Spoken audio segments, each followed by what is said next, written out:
Let me ask you what you think about it first.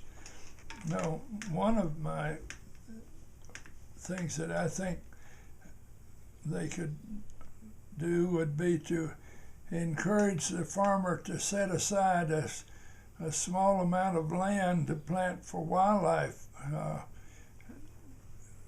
use. Right. And to seed that. There used to be some seed available for that. I don't know whether there is anymore or not. I don't know that there is in the wildlife program, but years ago they had some seed available for these areas but now it'd be a little more acceptable to the farmer, I think, if there was some seed or some available seed for this purpose to set aside. Right. A half acre, as little as a half acre, or maybe even less. But I think would be a good starting point.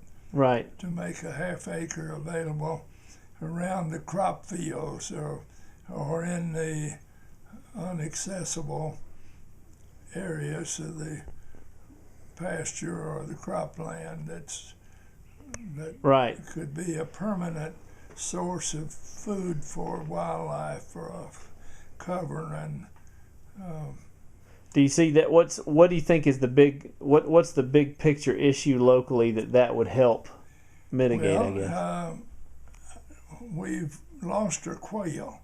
Now I don't know what we're going to do to get them back, but that's one thing that we've lost that we need to restore. Right. And there's ways of doing it if we can do it.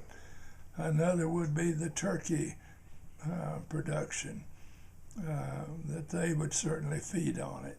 Sure. A few years ago, a fellow sowed some wheat over here between here and Valley Cruces for that purpose.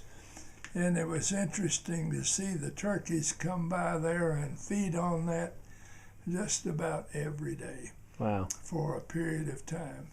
And that was just, I was always happy to be there when they came across the road. Right. To feed in this wheat. He was just using wheat. Yeah. And that's, of course, was fine for them. But some of the other crops would be, I think, a mixture rather than just a single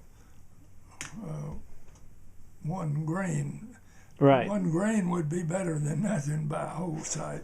So you think that wildlife habitat loss is something that's right. been happening locally that extension could put some emphasis on? Yeah. Okay. I could put a whole lot of emphasis on. Okay. Yeah. Well, I appreciate you letting me put you on the spot.